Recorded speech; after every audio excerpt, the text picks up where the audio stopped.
लखनऊ सहित उत्तर प्रदेश के तमाम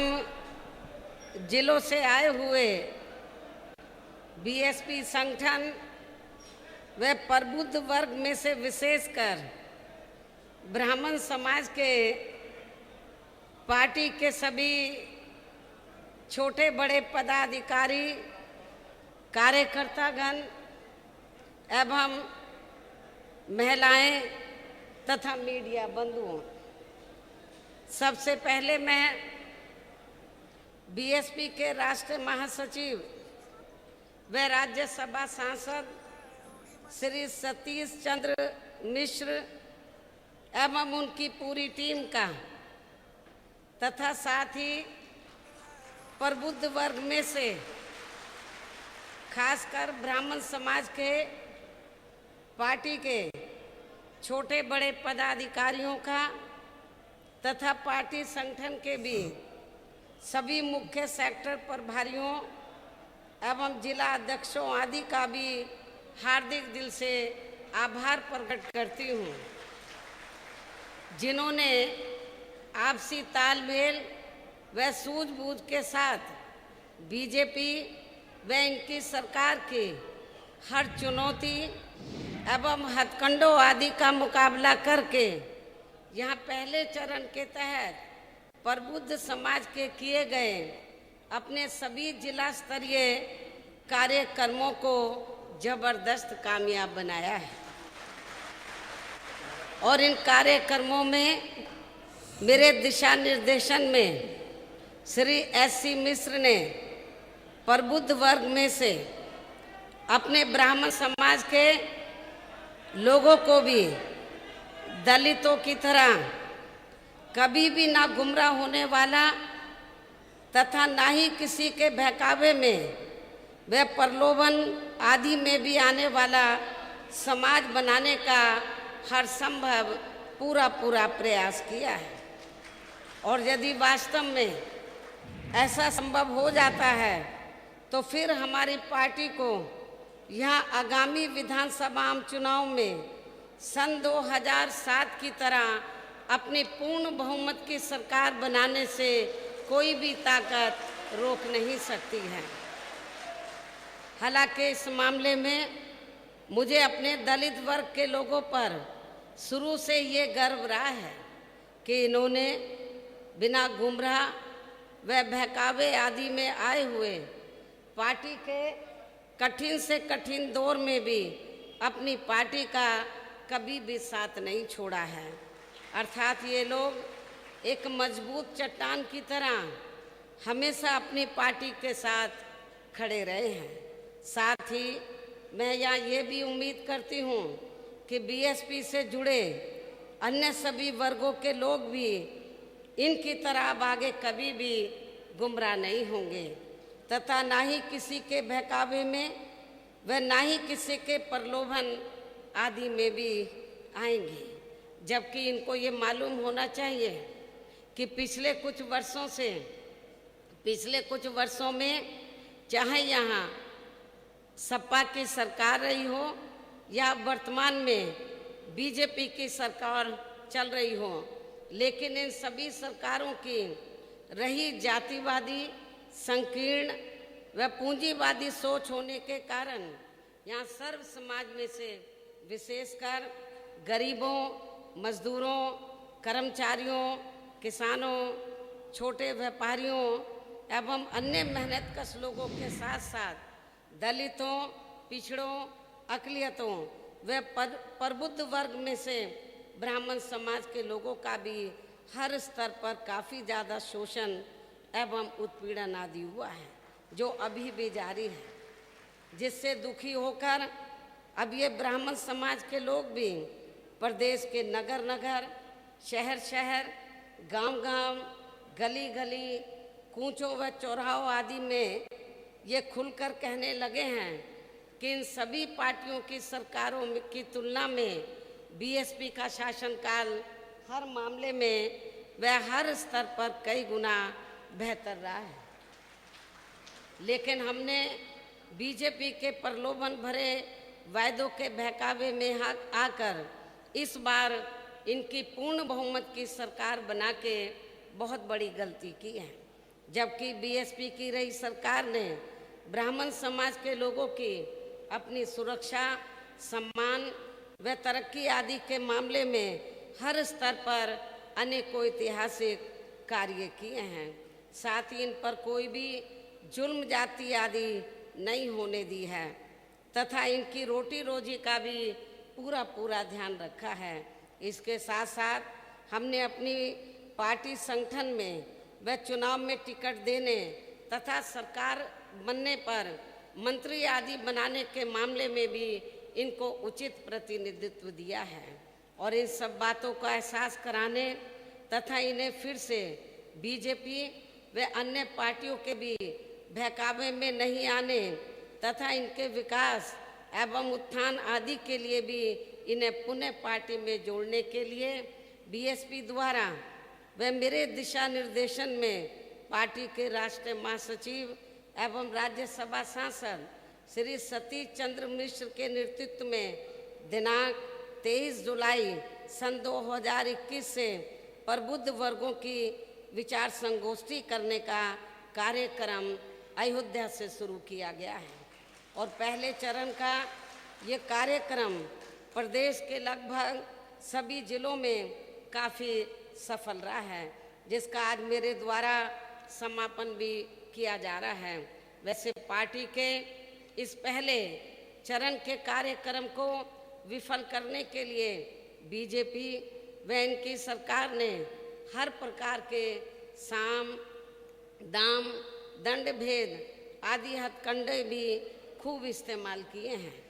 जिसमें इनको ज़्यादातर निराशा ही हाथ लगी है। साथ ही यहाँ मैं ये भी कहना चाहती हूँ कि श्री एससी मिश्र ने पूरे प्रदेश में अपने हर कार्यक्रम के दौरान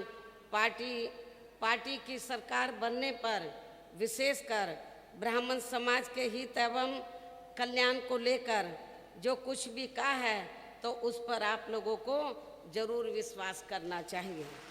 और आज मैं खुद भी प्रबुद्ध वर्ग में से ब्राह्मण समाज के लोगों को भी ये वायदा करती हूँ कि यूपी में इस बार बीएसपी की सरकार बनने पर अन्य सभी समाज के लोगों के साथ साथ ब्राह्मण समाज की भी सुरक्षा, सम्मान व तरक्की आदि का सन 2007 में बीएसपी की पूर्ण बहुमत की रही सरकार की तरह ही इनका पुनः पूरा ध्यान रखा जाएगा तथा इनको किसी भी मामले में निराश नहीं होने दिया जाएगा। इतना ही नहीं बल्कि इनके साथ व अन्य समाज के लोगों के साथ भी संकीर्ण मानसिकता व जातिगत एवं राजनीतिक द्वेष की भावना से जो भी गलत कार्रवाई की गई है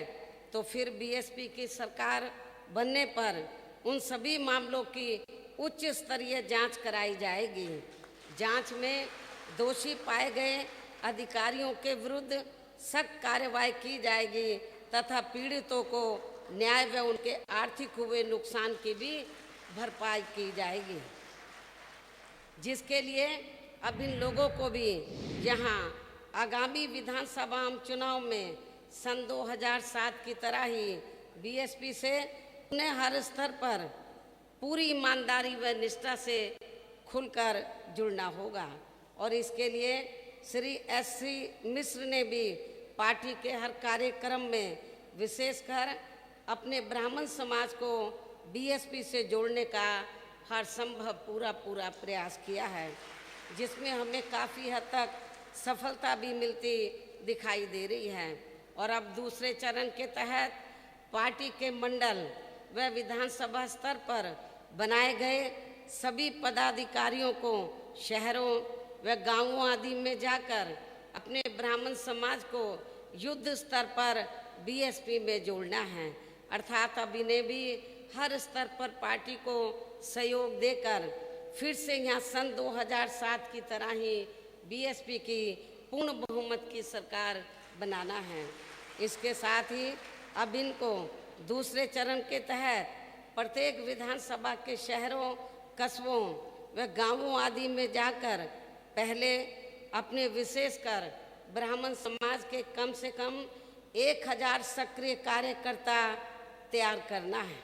प्रत्येक विधानसभा में, तथा इन्हें बीएसपी का सदस्य भी जरूर बनाना है। साथ ही इनकी सूची भी तैयार करनी है और सबसे पहले इनको रिजर्व सीटों पर ये कार्य करना है। उसके बाद फिर इनको सामान्य सीटों में भी ये कार्य करना है, जिनका फिर बंद जगह पर श्री एससी मिश्र व ब्राह्मण समाज के अन्य वरिष्ठ पदाधिकारियों द्वारा भी कैडर कैंप लिया जाएगा, ताकि फिर वे अपने अपनी विधानसभा में विशेषकर अपने ब्राह्मण समाज को बीएसपी से सही से जोड़ सके। इसके साथ साथ पहले चरण के तहत शहरों में प्रबुद्ध वर्ग की महिलाओं को भी तैयार किया जाएगा, जिनकी जिम्मेवारी हमने श्री एससी मिश्र की पत्नी श्रीमती कल्पना मिश्रा की पूरी टीम को सौंप दिए है। इसी प्रकार पूरे प्रदेश में पहले चरण के तहत खासकर रिजर्व सीटों को तैयार कर रहे पदाधिकारियों को भी ओबीसी व मुस्लिम समाज एवं क्षत्रिय समाज के लोगों को भी पूरे जी जान से उन्हें जोड़ने में लग जाना है, क्योंकि अब चुनाव का समय बहुत कम रह गया है। और अब मैं इस मौके पर मीडिया बंधुओं को भी अपनी पार्टी के संबंध में ये भी कहना जरूरी समझती हूँ कि बीएसपी सर्वजन हिताय व सर्वजन सुखाय की सोच व सिद्धांतों पर चलने वाली देश की अकेली एक ऐसी प्रदेश में हमने अपनी 4 बार रही सरकार भी 4 बार बनी सरकार भी चला कर दिखाई है। और इस दौरान हमने सभी जाति व धर्म के लोगों की सुरक्षा, सम्मान एवं तरक्की आदि पर पूरा ध्यान दिया है। इतना ही नहीं बल्कि हमारी पार्टी ने दूसरी पार्टियों की तरह ना तो कभी हवाई बातें की हैं तथा ना ही चुनाव के समय में किस्म के प्रलोभन भरे आश्वासन आदि देकर जनता को छलने का भी प्रयास किया है। इसके साथ ही हमारी पार्टी के चारों रही सरकारों ने हमेशा यहाँ सर्व समाज के हित एवं कल्याण में जमीनी तौर पर ही कार्य करके दिखाए हैं। और इस संदर्भ में वैसे आप लोगों को ये मालूम है कि सन 2007 में जब दलितों, आदिवासियों, पिछड़ों, मुस्लिम एवं अन्य धार्मिक अल्पसंख्यकों के साथ साथ अपर कास्ट समाज में से खासकर ब्राह्मण समाज के सहयोग से बीएसपी की पूर्ण बहुमत की यहाँ प्रदेश में पहली सरकार बनी थी, तो तब उनके विश्वास पर पूरी तरह से खरा उतरते हुए सरकार बनते ही हमने बिना मांग किए ही सामान्य वर्ग के लिए यानी कि अपर कास्ट समाज के लिए सरकारी भर्ती पर वर्षों से लगे प्रतिबंध को तत्काल हटा के उन्हें बड़ी संख्या में स्थायी सरकारी नौकरी दिए जाने की भी व्यवस्था सुनिश्चित की। साथ ही पुलिस विभाग में 2 लाख से अधिक नए पद सृजित करके उन पर नियुक्ति करने का भी ऐतिहासिक काम किया, जिससे सभी वर्गों व धर्मों के लोगों को काफी लाभ पहुंचा है। इसके अलावा प्रदेश के सभी गांवों के लिए, देहातों के लिए एक सरकारी सफाई कर्मचारी नियुक्त करने की नई सरकारी व्यवस्था लागू करके एक मुश्त लगभग 1,10,000 अस्थायी नियुक्तियां पंचायत विभाग में की गई, जो ये भी एक अति महत्वपूर्ण उठाया गया कदम था। साथ ही विशेष अभियान के तहत सरकार के अधिकांश विभागों में रिक्त पड़े पदों को भी भरा गया। इस प्रकार से कुल मिलाकर बीएसपी की सरकार में किसी भी जाति व धर्म के लोगों के साथ कभी भी हमने कोई जुल्म, जाति, अन्याय, अत्याचार व उनका शोषण आदि भी नहीं होने दिया है। साथ ही प्रदेश में हर स्तर पर कानून द्वारा कानून का राज भी स्थापित किया है। इतना ही नहीं बल्कि अपर कास्ट समाज में से ब्राह्मण समाज को भी अन्य समाज की तरह ही पार्टी व सरकार में हर स्तर पर उचित भागीदारी देकर उनको पूरा मान सम्मान एवं सुरक्षा आदि प्रदान की गई तथा जिस पर कभी भी कोई समझौता नहीं किया गया है। लेकिन ठीक इसके विपरीत सन 2012 में सत्ता परिवर्तन होने के बाद जब सपा की सरकार बनी तो तब उस पार्टी की कथनी व करनी में अंतर होने तथा जातिगत द्वेष एवं दुर्भावना आदि होने के कारण सर्व समाज में से ब्राह्मण समाज को भी काफी बड़े पैमाने पर उत्पीड़न व शोषण आदि होने का शिकार होना पड़ा,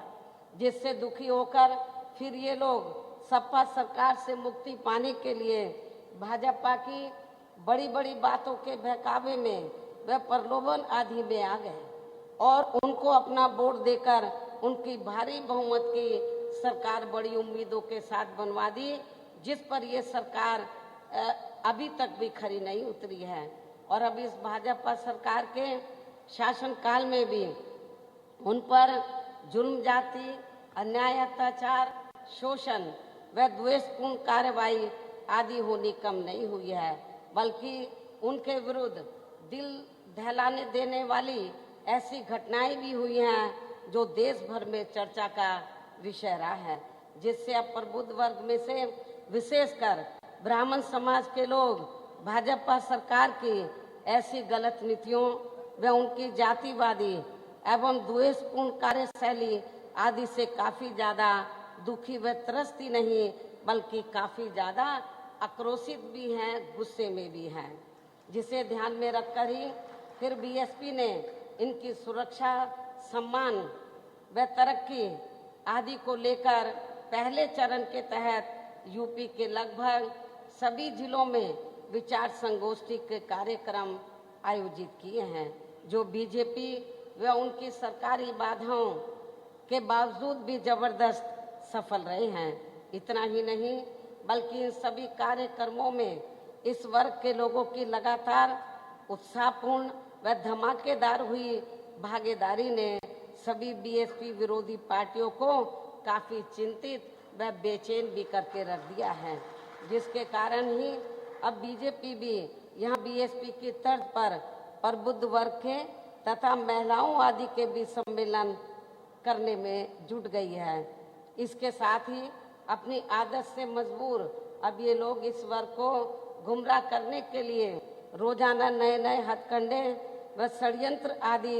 इस्तेमाल करने में लगे हैं, किंतु प्रबुद्ध वर्ग व इनमें भी विशेषकर ब्राह्मण समाज के लोग अब सत्ता परिवर्तन के लिए यानी कि फिर से यहाँ बीएसपी की पूर्ण बहुमत की सरकार बनाने के लिए काफी हद तक अपना मन बना चुके हैं, जिसे रोकना अब किसी के लिए भी संभव नहीं लगता है, चाहे अब ये पार्टियां बीएसपी की कितनी भी नकल क्यों न कर लें। और अब मैं पहले चरण के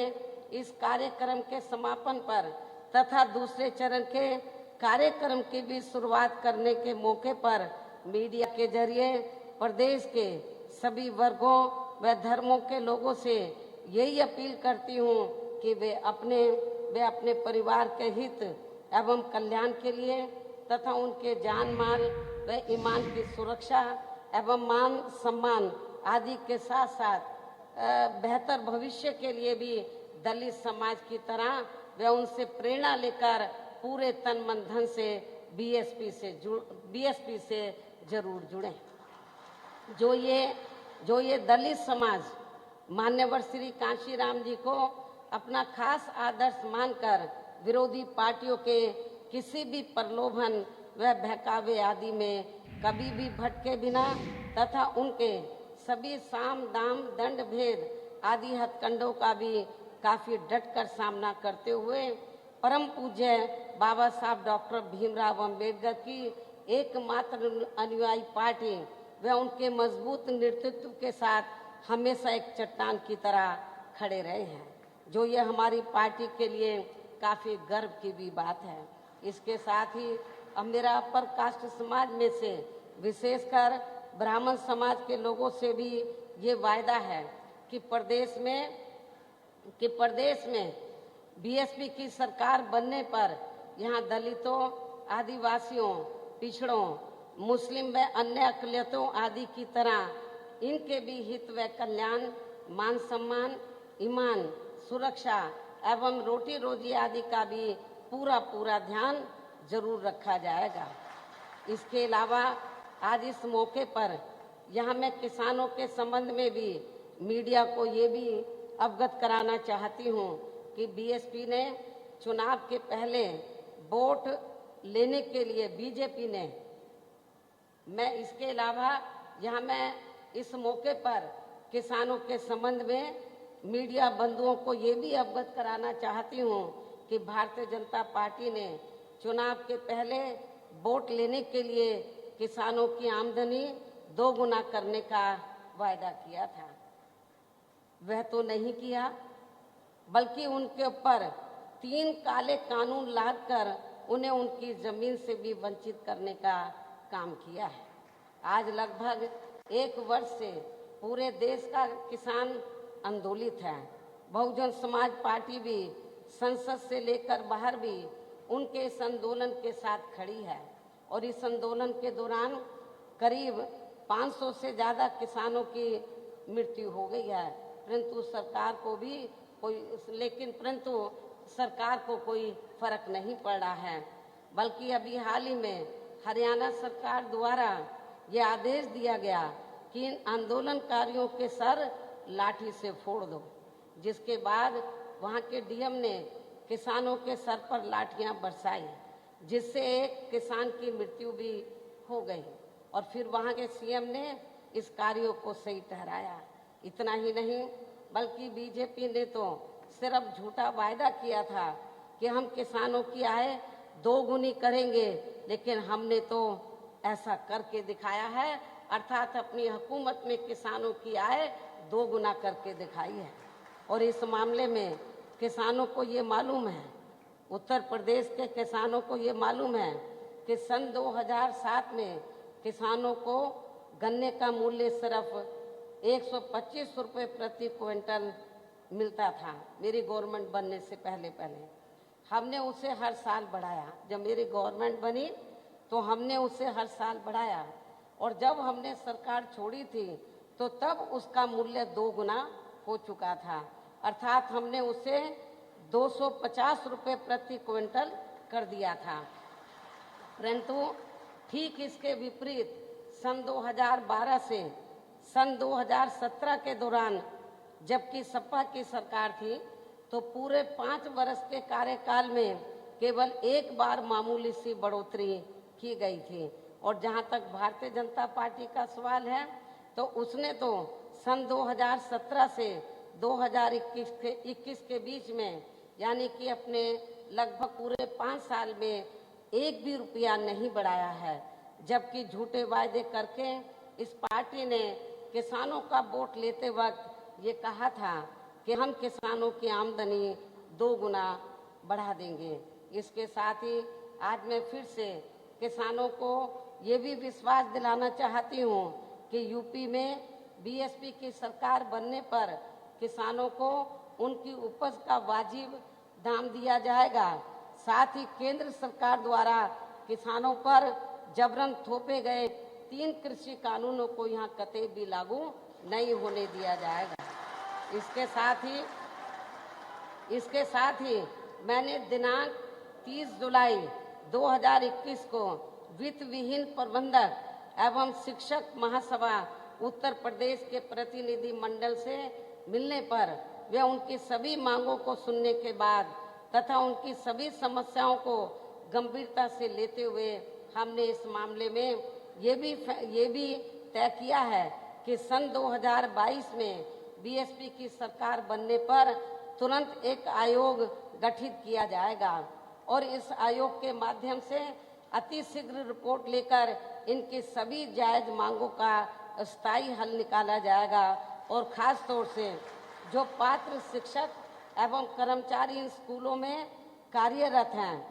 तो उन्हें सम्मानजनक मानदेय देने की भी व्यवस्था की जाएगी तथा इनकी सेवा नियमावली भी बनाई जाएगी। इसके अलावा मुझे संस्कृत विद्यालयों के संबंध में भी ये मालूम हुआ है कि उत्तर प्रदेश में जो सरकारी संस्कृत विद्यालय हैं उनको भारतीय जनता पार्टी की सरकार द्वारा सरकारी धनराशि उपलब्ध नहीं कराई गई है, जिस कारण अब लगभग 50% संस्कृत विद्यालय बंद हो गए हैं तथा बाकी विद्यालय भी बंदी के कगार पर हैं। लेकिन बहुजन समाज पार्टी की सरकार बनने पर फिर इन सभी संस्कृत विद्यालयों को सरकारी धनराशि उपलब्ध कराई जाएगी और उन्हें पुनः संचालित किया जाएगा तथा अध्यापकों व अन्य स्टाफ के खाली पड़े सभी पदों को भी यथाशीघ्र भरा जाएगा। मुझे कल मीडिया के जरिए ये भी मालूम हुआ है कि आरएसएस प्रमुख श्री मोहन भागवत ने कहा है कि हिंदुओं व मुसलमानों के पूर्वज एक ही हैं, लेकिन इस बारे में मैं उनसे ये पूछना चाहती हूँ कि यदि हिंदुओं व मुसलमानों के पूर्वज एक ही हैं तो फिर आरएसएस व इनकी बीजेपी यहाँ हर स्तर पर मुसलमानों के साथ सौतेला रवैया क्यों अपना रही है, ये भी सोचने की बात है। इसके साथ ही मुसलमानों का वोट फिर इनको अपनी सरकार में, इसके साथ ही मुसलमानों का वोट फिर इनको अपनी सरकार में तबाह व बर्बाद करने के मामले में भी सपा व कांग्रेस पार्टी भी कोई कम नहीं है। खासकर पश्चिमी यूपी का मेरठ मलियाना कांड व मुजफ्फरनगर कांड को यहाँ के मुस्लिम लोगों को जल्दी से भूलना नहीं चाहिए, ये भी मेरी उनसे खास अपील है। और इस मामले में वैसे ये बात भी सर्वविदित है कि बीएसपी जो कहती है वह करके भी दिखाती है। और अब मैं मीडिया बंधुओं को अपने खुद के बारे में भी ये बताना चाहती हूँ कि मैं 2 फरवरी सन 2021 से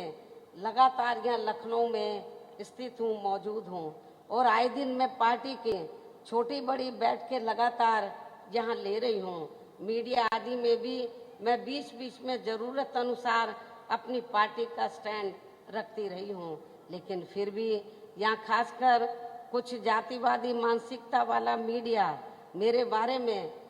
अक्सर यही चर्चा करता रहता है कि बीएसपी प्रमुख अभी बाहर क्यों नहीं निकल रही है, जबकि वास्तव में इसका मुख्य कारण कोरोना नियमों की आड़ में भाजपा की सरकारी मशीनरी द्वारा अपनी पार्टी के लोगों पर जानबूझकर षड्यंत्र के तहत की जाने वाली उनकी जबरदस्ती की कार्रवाई से उन्हें बचाना है। जैसा कि पार्टी के किए गए प्रबुद्ध वर्ग के कार्यक्रमों में हमें ऐसा काफी कुछ होते हुए देखने के लिए मिला है। इतना ही नहीं बल्कि पार्टी से जुड़े प्रबुद्ध वर्ग के लोगों को बहुत कम संख्या में इन कार्यक्रमों में इन्हें आने दिया है, लेकिन वहीं दूसरी तरफ मेरे ऐसे कार्यक्रम में इनके लाख रोकने के बावजूद भी पार्टी के लोग बड़ी संख्या में आने से कतई भी रुकने वाले नहीं हैं। और फिर यही होता, यदि मैं चली भी जाती फील्ड में तो यही होता कि हमारी पार्टी के लोगों पर अब तक काफी भारी तादाद में एफआईआर दर्ज हो जाती है और ऐसा हो जाने पर फिर हमारी पार्टी के ये लोग खासकर चुनाव के समय में अपने अपने क्षेत्र के पार्टी के उम्मीदवारों को चुनाव जिताने की बजाय बल्कि वे ज्यादातर कोर्ट कचहरी व थानों आदि में ही अपना समय बर्बाद करते रहते हैं, जिसे खास ध्यान में रखकर ही फिर मजबूरी में मुझे अपनी पार्टी की चुनावी तैयारी अपने लखनऊ पार्टी प्रदेश कार्यालय से तथा फिर अपने निवास स्थान पर बने पार्टी के केंद्रीय कैंप कार्यालय से ही करनी पड़ रही है। और इसलिए ही आज प्रबुद्ध वर्ग का समापन कार्यक्रम भी हमें मजबूरी में पार्टी के प्रदेश कार्यालय में रखना पड़ा है। हालांकि हमारी ये दिली तमन्ना थी कि पहले चरण का ये जो कार्यक्रम है, समापन कार्यक्रम, तो ये रमाबाई अंबेडकर मैदान में किया जाता, हमारी ये दिली तमन्ना थी। लेकिन मुझे जब ये जानकारी मिली कि काफी जगह इन्होंने संख्या निर्धारण के प्रोग्राम हो रहे थे श्री एस सी मिश्र जी के, तो कुछ जगह इन्होंने जानबूझकर तो ये संख्या निर्धारित कर दी थी कि 50 से ज़्यादा लोग प्रोग्राम में नहीं आएंगे। अब यदि हम लोग रमाबाई अंबेडकर मैदान में परमिशन भी ले लेते और उस पर ये कह देते कि 100 से ज़्यादा लोग नहीं आएंगे, तो रमाबाई अंबेडकर मैदान में जो स्टेज बनी हुई है इतने लोग तो उसी पे ही आ जाते। फिर बाद में लिखते मीडिया के जरिए, बाद में उसको पब्लिश करवाते कि जो प्रबुद्ध वर्ग का जो समापन प्रोग्राम है वो बुरी तरीके से विफल हो गया है, फेल हो गया है। फिर ये भी प्रचार करते। इनके इन सब हथकंडों को ध्यान में रखकर ही फिर हमने आज प्रबुद्ध वर्ग का समापन कार्यक्रम भी हमें मजबूरी में पार्टी के प्रदेश कार्यालय में रखना पड़ा है। लेकिन चुनाव घोषित होने पर फिर ये सरकार पार्टी के प्रोग्राम में हमारे लोगों के आने की संख्या पर जल्दी से रोक नहीं लगा सकती है, क्योंकि ऐसा किए जाने पर फिर सभी विपक्षी पार्टियां चुनाव आयोग में जाकर इसकी शिकायत कर सकती हैं, अर्थात फिर ये लोग भीड़ को आसानी से रोक नहीं सकते हैं। इस प्रकार इन सब बातों को ध्यान में रखकर हमें चुनाव घोषित होने से पहले अब बहुत ही संभल कर चलना होगा। इसके साथ ही अब मैं आप लोगों को ये भी बताना चाहती हूँ, पार्टी के सभी लोगों को ये भी बताना चाहती हूँ कि अगले महीने 9 अक्टूबर को बीएसपी के जन्मदाता एवं संस्थापक मान्यवर श्री कांशीराम जी की पुण्यतिथि है। और आप लोगों को ये भी मालूम है कि हमारी पार्टी की रही सरकार ने इनके आदर सम्मान में व इनके नाम पर जहाँ प्रदेश की राजधानी लखनऊ में बड़ा भारी स्मारक स्थल भी बनाया है। और पिछले कई वर्षों से इस मौके पर आप लोग यहाँ लखनऊ आकर इनको अपने श्रद्धा सुमन अर्पित नहीं कर पा रहे हैं, बल्कि इसके स्थान पर आप लोग लखनऊ मंडल को छोड़कर बाकी मंडलों में मंडल स्तर पर विचार संगोष्ठी के जरिए इनको अपने श्रद्धा सुमन अर्पित कर रहे हैं। लेकिन आप लोगों के विशेष आग्रह पर इस बार आप लोग पूरे प्रदेश से यहाँ लखनऊ आकर मान्यवर श्री कांशीराम जी को अपने श्रद्धा सुमन अर्पित करेंगे। अर्थात इस बार आप लोग मंडल स्तर पर कोई भी प्रोग्राम नहीं करेंगे, बल्कि पूरे प्रदेश से बड़ी संख्या में आकर आप लोग इनको लखनऊ में जहां मान्यवर श्री कांशीराम जी का स्मारक स्थल बना है वहां आकर उनको अपने श्रद्धा सुमन अर्पित करेंगे। और आप लोगों के साथ साथ फिर मैं खुद भी उस दिन मान्यवर श्री कांशीराम जी के स्मारक स्थल पर पहुंचकर उनको अपने श्रद्धा सुमन अर्पित करूंगी तथा आप लोगों का भी आभार प्रकट करूंगी। कहने का तात्पर्य ये है कि इस बार आप लोग पूर्व की तरह अपने अपने मंडल में इनकी पुण्यतिथि का कार्यक्रम नहीं रखेंगे, बल्कि आप लोग प्रातः 8 बजे से ही लखनऊ के स्मारक स्थल पर पहुंचकर इनको अपने श्रद्धा सुमन अर्पित करेंगे। साथ ही आप लोग यहाँ अपने आने के दौरान जब आप लोग 9 अक्टूबर को स्मारक स्थल पर पहुंचेंगे तो इसके साथ ही आप लोग यहाँ अपने आने के दौरान अपने खाने का भी खुद ही प्रबंध करके लाएंगे। इसके बाद अर्थात श्रद्धा सुमन अर्पित करने के बाद फिर आप लोग अनुशासित तरीके से अपने अपने क्षेत्रों में वापिस चले जाएंगे। पार्टी के जिम्मेवार लोग इसके लिए इनकी पूरी मदद भी करेंगे। लेकिन लखनऊ में आते व वापिस जाते समय भी पार्टी के लोगों को कोरोना नियमों का भी पालन करना बहुत जरूरी है। वैसे भी अब कुछ नहीं कहा जा सकता कि पूरी दुनिया में वे अपने भारत देश में भी कब और नई बीमारी आ जाए, लेकिन कुदरत से तो हम यही प्रार्थना करते हैं कि अब कोरोना की तरह आगे कोई भी बीमारी, कोई भी नई बीमारी अपने भारत देश में या दुनिया में ना आए। हालांकि अब तो वैसे भी किसी का कोई भरोसा नहीं कि अब कौन स्वस्थ व्यक्ति भी अचानक दुनिया से चला जाए। जैसा कि अभी हाल ही में एक युवा व स्वास्थ्य के मामले में एकदम स्वस्थ फिल्म कलाकार का अचानक मौत के मुंह में चले जाना हमें देखने को मिला है। ऐसे हालातों में अब हमें कोरोना जैसी महामारी से बचने के लिए सरकारी नियमों का पालन करना बहुत जरूरी है। इसलिए 9 अक्टूबर को लखनऊ में पार्टी के लोग मास्क लगा कर ही आएंगे। जब आप लोग इधर लखनऊ आएंगे 9 अक्टूबर को, तो कोई भी बिना मास्क लगाए हुए लखनऊ में स्मारक स्थल पर नहीं पहुंचेगा। आप लोग सब अपना मास्क लगाकर जरूर आएंगे। और इस संदर्भ में और भी जरूरी दिशा निर्देश देने के लिए मैंने प्रदेश के सभी मंडलों के पार्टी संगठन के केवल मुख्य सेक्टर प्रभारियों की, जो पूरे मंडल को देख रहे हैं, जिलों को नहीं, जो पूरे मंडल को देख रहे हैं उनकी, तथा सभी 75 जिला अध्यक्षों की भी कल प्रातः 11 बजे से यह प्रदेश कार्यालय में अति जरूरी बैठक भी बुलाई है, जिसको मैं खुद ही लेने वाली हूँ। और अब मैं पहले चरण के तहत प्रदेश के लगभग सभी जिलों में प्रबुद्ध वर्ग के किए गए कार्यक्रमों का जो जबरदस्त सफल रहे हैं, इसके पहले चरण का समापन करते हुए अपनी बात को यही विराम देती हूँ। लेकिन इसके साथ ही मैं आप लोगों को फिर से ये विश्वास दिलाना चाहती हूँ कि उत्तर प्रदेश में इस बार जब बीएसपी की सरकार पूर्ण बहुमत की बनेगी सन 2007 की तरह,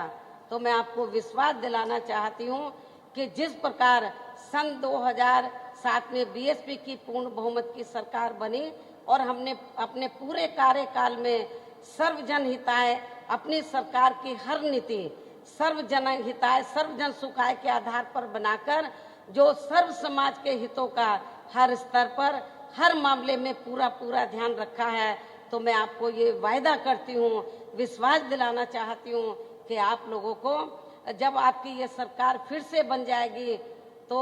आप लोगों को सन 2007 के दौरान जैसे हमारी सरकार बनी, जिस प्रकार से हमने आप लोगों के हितों का, अकेले दलितों का नहीं, पिछड़ों का नहीं, अकलियतों का नहीं, बल्कि अपर कास्ट समाज के लोगों का भी, और अपर कास्ट समाज में से खासकर ब्राह्मण समाज के लोगों का भी, क्योंकि उस चुनाव में इनका बढ़ चढ़कर योगदान रहा है। तो हमने सर्व समाज के हितों का हर स्तर पर हर मामले में पूरा ध्यान रखा है और उत्तर प्रदेश को बेहतरीन कानून व्यवस्था दी है। अभी हमारी महिलाएं इधर आई हुई है बड़ी तादाद में, लेकिन वर्तमान सरकार में और पिछली सपा सरकार में भी आप लोगों को देखने के लिए मिला है कि हमारी महिलाएं दिन छिपे के बाद वो अकेले अपने घर से आज भी वो नहीं निकल सकती है। चाहे वो बीजेपी के लोग जो वर्तमान गवर्नमेंट है, मुझे चाहे वो कितना भी नाटकबाजी क्यों ना कर ले, क्योंकि मुझे ये मैंने एक चैनल देख रही थी, हिंदी चैनल, तो उसमें बीजेपी वाले एक भाभी जी को लेकर घूम रहे थे, तो वो औरतों में जाकर, महिलाओं में जाकर पूछ रही है कि ये वर्तमान भाजपा सरकार ने महिलाओं के लिए क्या किया। वो प्रायोजित तरीके से वो महिलाएं चयनित कर लेती है, उनसे फिर वो अपने पक्ष में सरकार वो हवा बनाती है। तो ये भी आप लोग देख रहे हैं, तो बिहार के तर्ज पर ये कर रहे हैं। अभी पता नहीं एक नहीं कितनी भाभीियों को लेकर ये घूम ले। अब महिलाएं इनके चक्कर में जल्दी से आने वाली नहीं है, इनके बहकावे में जल्दी से आने वाली नहीं है। और इसके साथ ही मैं मीडिया बंधुओं को और आप सभी लोगों को ये विश्वास दिलाना चाहती हूँ कि मेरी पूर्व की रही चारों सरकारों में खास तौर से दलित, आदिवासी एवं अन्य पिछड़े वर्ग में जो समय समय पर संत गुरु और महापुरुष हुए, जिन्होंने इस देश में सामाजिक परिवर्तन के लिए अपनी जिंदगी पूरी जिंदगी समर्पित की, अब वो हमारे बीच में नहीं रहे हैं। वो हमारे संत गुरु और महापुरुष किसी जाति और धर्म के खिलाफ नहीं थे। वो हमारे संत गुरु और महापुरुष इस देश में जो गैर बराबरी वाली सामाजिक व्यवस्था बनी है, उसको बदलकर वो समता मूलक समाज व्यवस्था बनाना चाहते थे। आज उन्हीं के ही बताए हुए रास्तों पर चलकर बहुजन समाज पार्टी इस कार्य में लगी हुई है। पूरे देश में हम लोग समता मूलक समाज बनाने का प्रयास कर रहे हैं और इसीलिए हमारी पार्टी कोई एक जाति विशेष की नहीं है, एक धर्म विशेष की नहीं है, बल्कि सर्व समाज की पार्टी है। ये सर्व समाज की पार्टी है। तो इसलिए मैं आप लोगों को ये बताना चाहती हूँ कि जिन्होंने ऐसे जो संत गुरु और महापुरुष हुए, जिन्होंने इस देश में समता मूलक समाज व्यवस्था बनाने की कोशिश की, तो मेरी 4 रही सरकारों में, मैंने अपनी चारों बार की रही सरकारों में उनके आदर सम्मान में, तो दिल्ली के नज़दीक नोएडा में और उत्तर प्रदेश की राजधानी लखनऊ में तो जो जरूरी थे वो हमने स्मारक, संग्रहालय, पार्क व मूर्तियां आदि स्थापित की। ये आप लोगों को मालूम है। और जो हमें काम करना था हमने अपनी पिछली 4 रही सरकारों में पूरा कर दिया, उनके मान और सम्मान में। अब हमें कोई नया, फिर से हमें कोई नया स्मारक या पार्क या उनकी मूर्तियां आदि फिर से लगाने की जरूरत नहीं पड़ेगी। जितना मुझे काम करना था मैंने थोक के भाव कर दिया, कई गुना ज्यादा आदर सम्मान देकर उनको कर दिया। अब तो जब आगे सरकार बनेगी केवल उनके रख रखाव का ध्यान रखा जाएगा। कहने का तात्पर्य यह है कि अब आगे 5वीं बार जब बीएसपी के नेतृत्व में सरकार बनेगी तो मेरी पूरी ताकत अब ये स्मारक, संग्रहालय, मूर्ति या पार्क आदि बनाने पर नहीं लगेगी, बल्कि मेरी पूरी ताकत उत्तर प्रदेश की जो तस्वीर है उसको बदलने में लगेगी। तो पूरा देश ये कहे, पूरा दुनिया ये कहे कि शासन हो तो बीएसपी की तरह शासन होना चाहिए। बच्चा बच्चा ये कहे कि बहुजन समाज पार्टी की मुखिया ने तो उत्तर प्रदेश की तस्वीर बदल दिया है, तो मेरी पूरी ताकत उत्तर प्रदेश की तस्वीर बदलने में लगेगी। लेकिन यहाँ मैं सभी धर्मों के लोगों को ये भी विश्वास दिलाना चाहती हूँ, यदि कुछ धर्म के लोग ये चाहते हैं कि उनके भी संतों गुरुओं को आदर सम्मान मिले, तो उनको भी मैं विश्वास दिलाना चाहती हूँ। दलित, पिछड़े वर्ग और आदिवासी समाज में जो संत गुरु महापुरुष हुए हैं उनको तो मैंने आदर सम्मान देकर अपना काम पूरा कर दिया है। लेकिन इसके अलावा अन्य वर्गों में से जो लोग ये चाहते हैं कि हमारे संतों, गुरु और महापुरुषों का भी आदर सम्मान किया जाए, तो उनकी धार्मिक भावनाओं का खास तौर से हम लोग सम्मान करते हुए उनको भी पूरा पूरा आदर सम्मान दिया जाए। ये भी मैं उनको विश्वास दिलाना चाहती हूँ। अब मैं अंत में आप लोगों का और ज़्यादा समय न लेते हुए खास तौर से जो हमारे संत गुरु और महापुरुष हुए हैं, जिन्होंने अपनी पूरी जिंदगी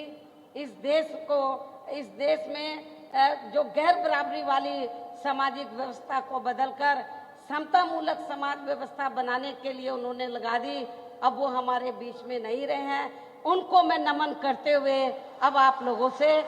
रजा लेती हूँ। जय भीम, जय भारत।